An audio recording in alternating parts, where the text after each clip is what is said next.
S. Ibrahim. Bisa dijelaskan nama panjangnya ini, Pak? Nama panjang saya pangkat jelas Serda. Nama saya S-nya adalah Safrudin Ibrahim. Safrudin Ibrahim. Betul Ya. sekali, Pak. Sekarang ini dinas di mana ini, Pak? Saya berdinas di Kodim 0820 Koramil 12 Keraksaan.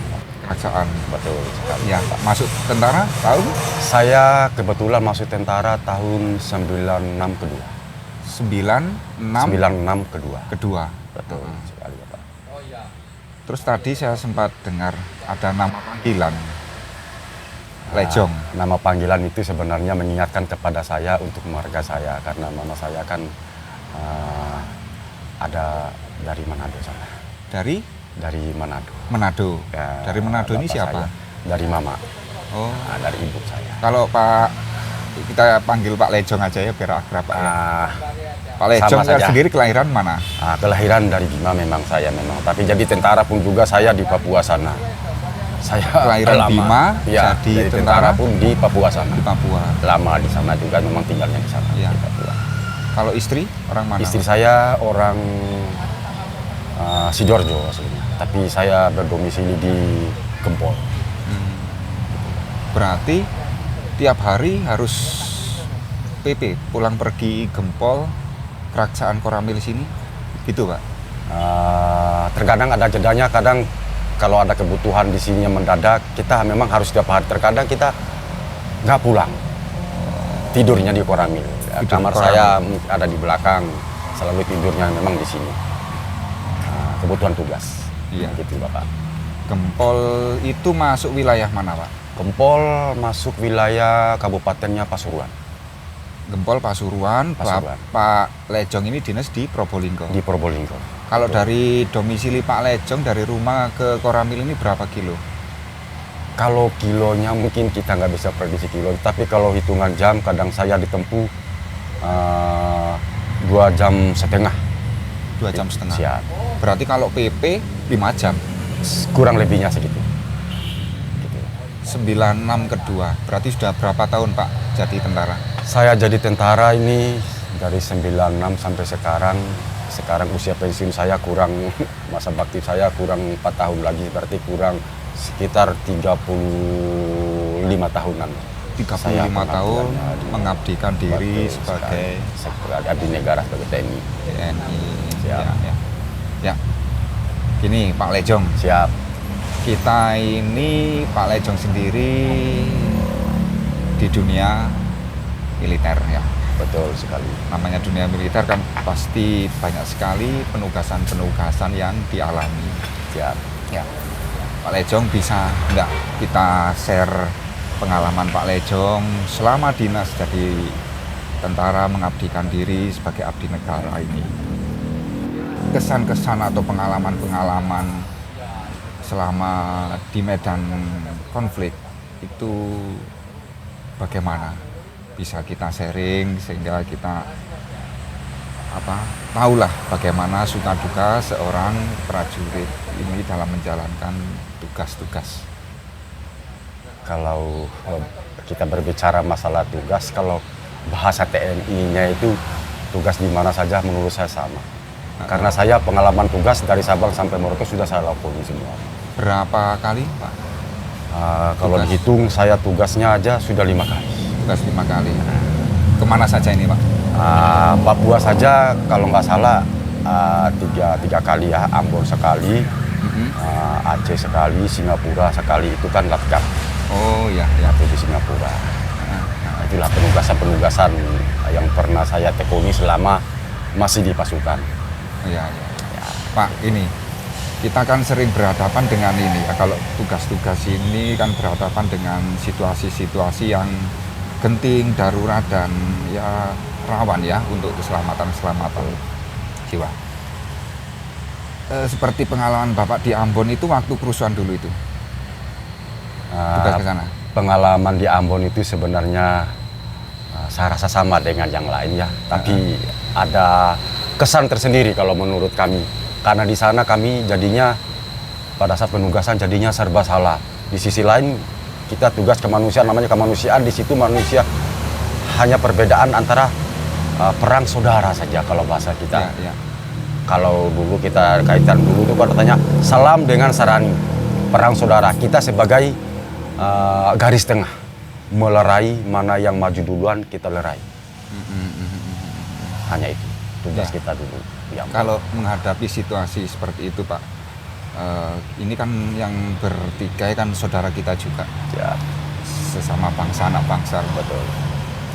Terlepas dari semua alasan konflik ini yang terjadi, kira-kira secara pribadi Bapak ini selaku aparat keamanan yang ditugaskan di sana, Ya.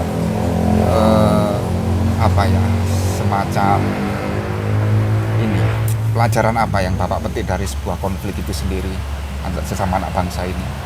Sebenarnya pelajaran yang kita petik sendiri itu, ya kita sebenarnya tidak menginginkan hal itu akan terjadi, tapi gimana lagi, suatu permainan, mungkin suatu politik, permainan semua hal itu.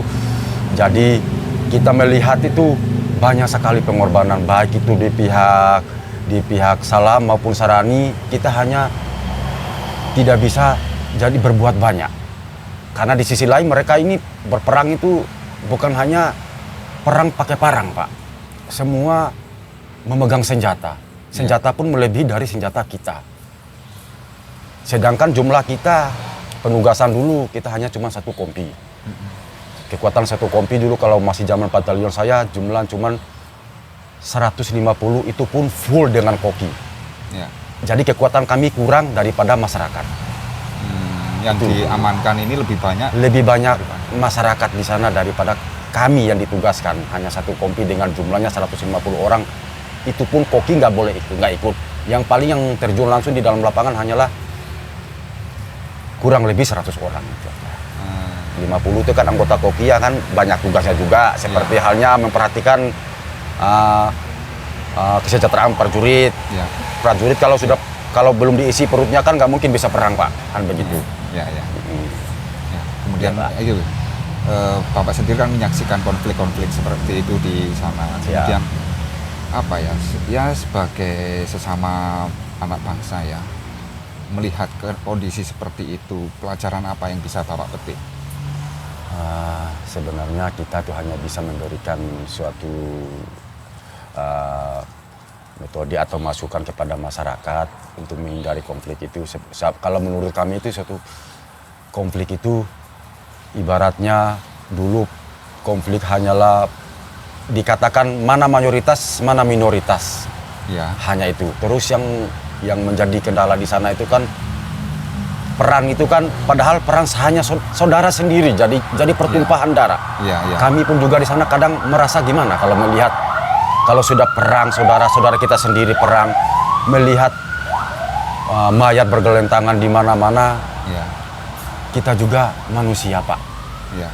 Jadi jiwa kemanusiaan kita itu seakan-akan kita itu menyentuh, membangun hati kita. Ternyata begini. Kita pun juga seakan-akan mau melangkah mengambil tindakan, takut juga. Takut dalam istilah nyawa kita juga jadi korban. Ya, ya. Banyak contoh Pak. Dulu rekan saya juga kena tembak juga di tangan sini, ada juga yang korban 3 orang juga.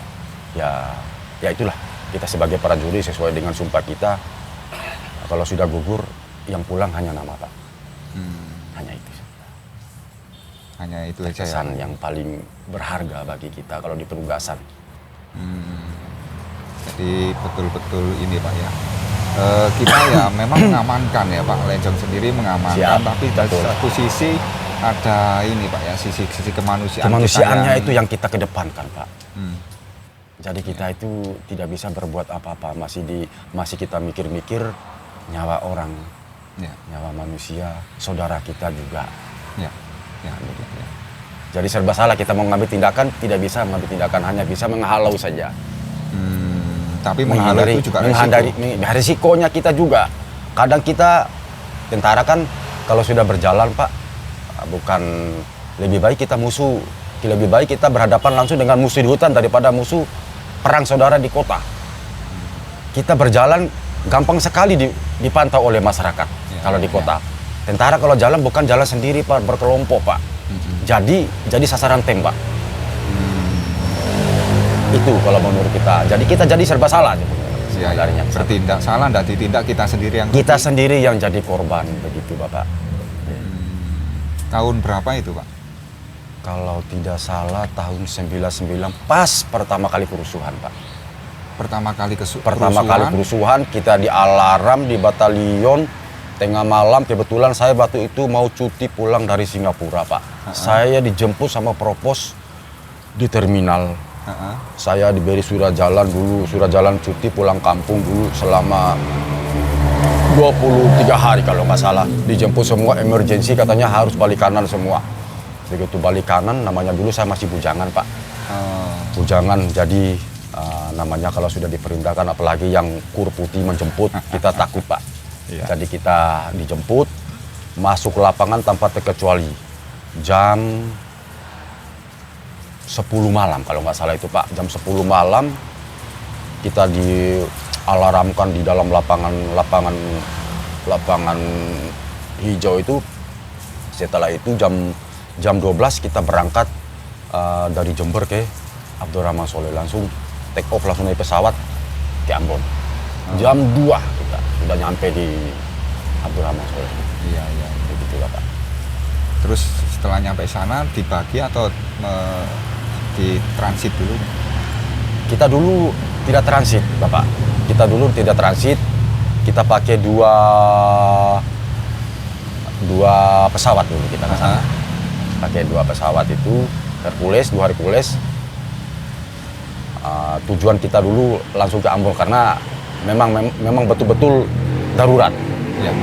Karena tadi itu, karena peran saudara tadi itu, begitu kita turun dari bandara Ambon sana Pak, sedangkan kita dibekali hanya munisinya ada 3 Pak. 3 magasin itu kan diisi, per magasin kan 30 butir Pak. Munisi hampanya 30 butir, karetnya 30 butir, tajamnya 30 butir. Yang masuk ke senjata adalah munisi hampa. Itu namanya miss Pak. Setelah sampai kita Ambon di sana, kita namanya suara peluru kiri kanan itu menembaki sasarannya kepada kita semua. Berarti kan masyarakat Ambon bukan berarti tidak menghendaki kita datang. Karena perangnya sudah genting tadi mungkin Bapak. Iya.